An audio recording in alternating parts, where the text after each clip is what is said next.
Friends, कैसे हैं आप? आशा करती हूँ कि अच्छे होंगे और आपका प्रेगनेंसी टाइम बड़ा अच्छा चल रहा होगा। आप उसे बहुत अच्छे से एंजॉय कर रहे होंगे, कोई भी स्ट्रेस नहीं ले रहे होंगे और कोई भी स्ट्रेस लेना भी नहीं है।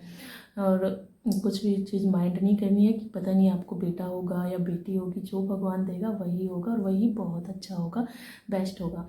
अब चाहे फिर पहली आपको बेटी है, दूसरी आपको बेटी हो जाए, या फिर पहला आपको बेटा है, दूसरा भी बेटा हो जाए, कोई भी चीज़ माइंड नहीं करनी है। होगा वही जो भगवान आपको देगा। देखिए, मैं अपनी दोनों प्रेगनेंसी के टाइम क्या क्या सिम्टम्स मेरे सेम थे और क्या क्या सिम्टम्स मेरे अलग अलग थे मेरी दोनों बेटियों के समय में। देखिए, मुझे 2 बेटियां हैं और दोनों में 9 साल का अंतर है। तो जो मेरी पहली बेटी के समय जो पहला 3 महीने का टाइम था, वो उसमें मुझे मतलब कुछ भी खाने का मन नहीं होता था। और अगर ऐसा लगता था कि कोई भी चीज़ अगर खाऊंगी, रोटियां चबाने का मन नहीं होता था। अगर खाऊंगी तो उल्टी हो जाएगी, ऐसा मुझे लगता था।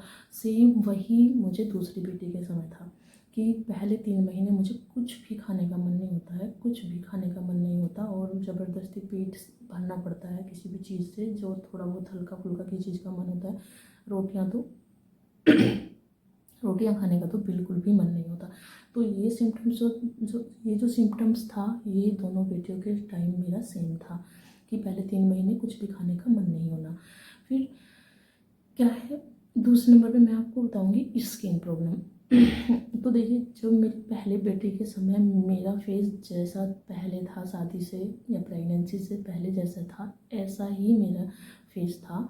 और प्रेगनेंसी के टाइम पे और डिलीवरी के बाद भी मेरा फेस पे कोई चेंज नहीं था। मुझे पता भी नहीं था इस बात का कि प्रेगनेंसी में फेस पे कोई प्रॉब्लम होती भी है, क्योंकि अगर फेस पे प्रॉब्लम होती है तो दूसरे लोग कमेंट करके बोलते हैं, यार तेरे फेस पे तो ये हो गया और तुझे बेटा होगा या बेटी होगी, ये वीक सिम्टम्स बताते हैं। लेकिन पहली बेटी की प्रेगनेंसी में मेरे फेस पर कोई भी प्रॉब्लम नहीं हुई, यहाँ तक कि मेरे फेस पर एक पिंपल भी नहीं आया। लेकिन मेरी दूसरी बेटी के टाइम पे क्या था कि जब तक पहले 1 महीने पता भी नहीं होता कि भाई हम प्रेग्नेंट हैं, तभी मेरे फेस पे बहुत सारी मतलब पिगमेंटेशन होने लगी थी। मैं ऐसे ही मतलब पता तो था नहीं कि भाई प्रेगनेंसी आ गई है, लेकिन ऐसे ही मैंने कहा भाई फेस बड़ा बेकार हो रहा है। और सब दूसरे लोग भी कहते हैं कि भाई फेस पे थोड़ा यहाँ पे ब्लैक ब्लैक हो गया, ऐसा करके, जो अभी तक भी है। तो ऐसा हुआ कि स्टार्टिंग में ज़्यादा और 3 महीने के बाद थोड़ा कम हो गया, थोड़ा मतलब ठीक ठाक सा लगने लगा, हल्का फुल्का ग्लो कह सकते हैं, या फिर कुछ भी ये कह सकते हैं कि कम हो गए। लेकिन उसके बाद वो फिर बहुत ज़्यादा हो गए, जो कि अब तक भी ऐसे ही हैं। और जबकि पहली बेटी के समय मुझे कोई फेस प्रॉब्लम नहीं हुई और दूसरी बेटी के समय मुझे यहाँ पे पिंपल निकलता, बार बार निकलता, ठीक हो जाता, फिर बार बार निकलता, और एक्ने वगैरह और पिगमेंटेशन वगैरह काफ़ी मतलब प्रॉब्लम थी। जो कि कहते हैं कि बेटे के समय जो पिंपल वगैरह निकलते हैं, और तो ऐसा कुछ नहीं है। मुझे दूसरी बेटी के टाइम निकले, पहली बेटी के टाइम नहीं निकले। और दूसरी बार अब हम बात करेंगे बाल की। जो पहली बेटी के समय मुझे बालों में ऐसा कोई चेंज नहीं हुआ, जैसे थे ऐसे ही थे। लेकिन दूसरी बेटी के समय मेरे बाल इतने सिल्की हो गए थे और मतलब एक भी बाल नहीं टूटता था। मेरे बाल काफ़ी लंबे हैं, लेकिन जब दूसरी बेटी के समय मेरा एक भी बाल नहीं टूटता था, तो वो और भी ज़्यादा घने से लगने लगे और सिल्की हो गए और लंबे तो लगने लगे। तो बहुत ज़्यादा मेरे बाल ग्रो कर रहे थे और शाइन कर रहे थे। पहली बेटी के समय जो थे वो नॉर्मल थे, ऐसा कुछ मुझे चेंज नहीं दिखाई दिया, और तो मैंने नोट भी नहीं किया।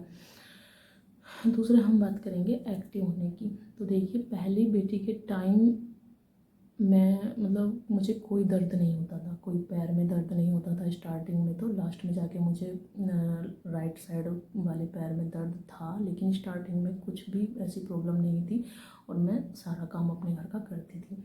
और लेकिन दूसरी बेटी के टाइम काम तो मैं ही करती थी सारे घर का, लेकिन मुझे इतनी प्रॉब्लम्स होती थी, मतलब जांघ के यहाँ पे दर्द, उठते बैठते दर्द। पहली बेटी के टाइम मुझे राइट पैर में दर्द था और दूसरी बेटी के टाइम मुझे लेफ़्ट पैर में दर्द था।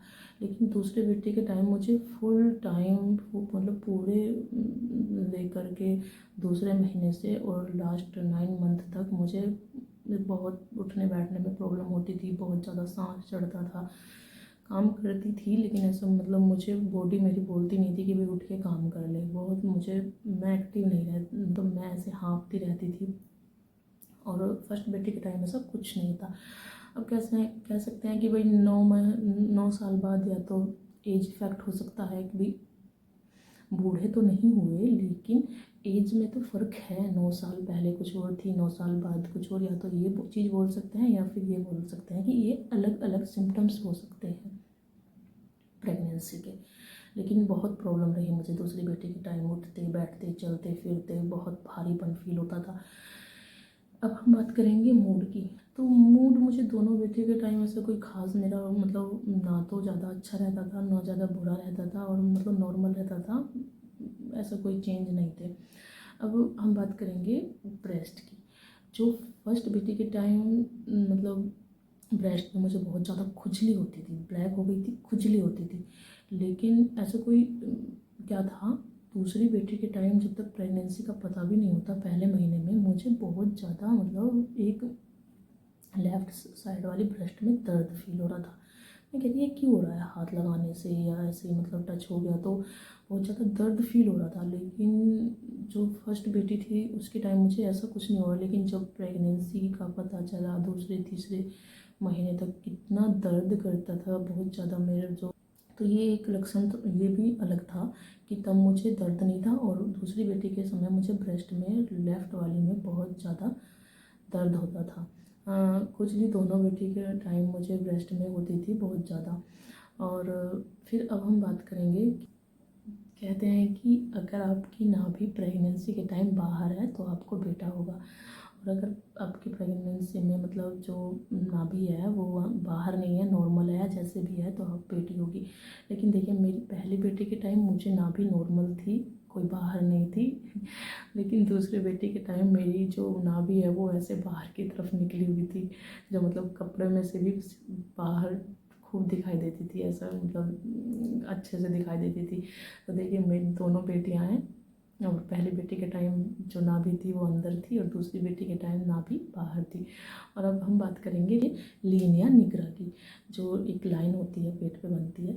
देखिए पहली बेटी के टाइम मुझे ऐसी कोई लाइन नहीं बनी थी, और दूसरी बेटी के टाइम मुझे लाइन बनी थी ऊपर तक, बीच में से थोड़ी नाभि के पास से थोड़ी टेढ़ी थी लेकिन ऊपर तक बनी थी। तो अब हम बात करेंगे मूवमेंट की। तो देखिए जब मेरी पहली प्रेगनेंसी में मुझे मेरी बेटी ने मूव किया था 5वें महीने में, जो पहला मूवमेंट मुझे हुआ था वो 5वें महीने में हुआ था। और मेरी दूसरी बेटी के टाइम मुझे तीसरे महीने के एंड में ही मूवमेंट होने लगा था, मतलब बहुत अच्छे से पता चला था, और फिर लगातार मुझे मूवमेंट होता था। और फिर कहेंगे कि हम प्लेसेंटा, देखिए मेरी पहली बेटी के टाइम का प्लेसेंटा मुझे नहीं पता, और क्योंकि जब मैं इतना नोट नहीं किया ये सब चीज़ें, मतलब दूसरी बेटी के टाइम जो प्लेसेंटा था वो एंटीरियर था और मुझे बेटी हुई है। एक प्लेसेंटा वाला भी बताते हैं कि भाई अगर आपको एंटीरियर प्लेसेंटा है तो बेटी होगी, पोस्टीरियर है तो बेटा होगा।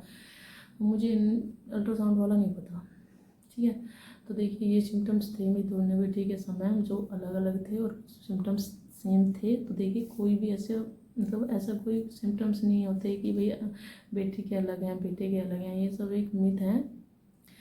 इस वीडियो के माध्यम से मैं यही कहना चाहूँगी कि इन चीज़ों पे ध्यान ना दें, अपनी प्रेगनेंसी को अच्छे से एंजॉय करें। कोई प्रॉब्लम हो रही है तो उसका मतलब अगर ज़्यादा प्रॉब्लम है तो डॉक्टर को दिखाएं और डॉक्टर से सलाह लें। ऐसे ही इन सिम्टम्स का मिथ है, मिथ मान के बहुत सारी चीज़ें कहते हैं कि ऐसे ही हो, कोई नहीं ऐसे तो होता है, लेकिन नहीं, डॉक्टर की सलाह लेते रहें और अपनी प्रेगनेंसी को अच्छे से एंजॉय करें। Thank you. मेरी बेटी सो रही है इसलिए मैं स्लो बोल रही हूँ, और मतलब अच्छे से नहीं वीडियो बना पा रही, फिर भी कोई बात नहीं, मैं कोशिश करती हूँ वीडियो बनाने की। ठीक है, बाय, मिलेंगे अगली वीडियो में।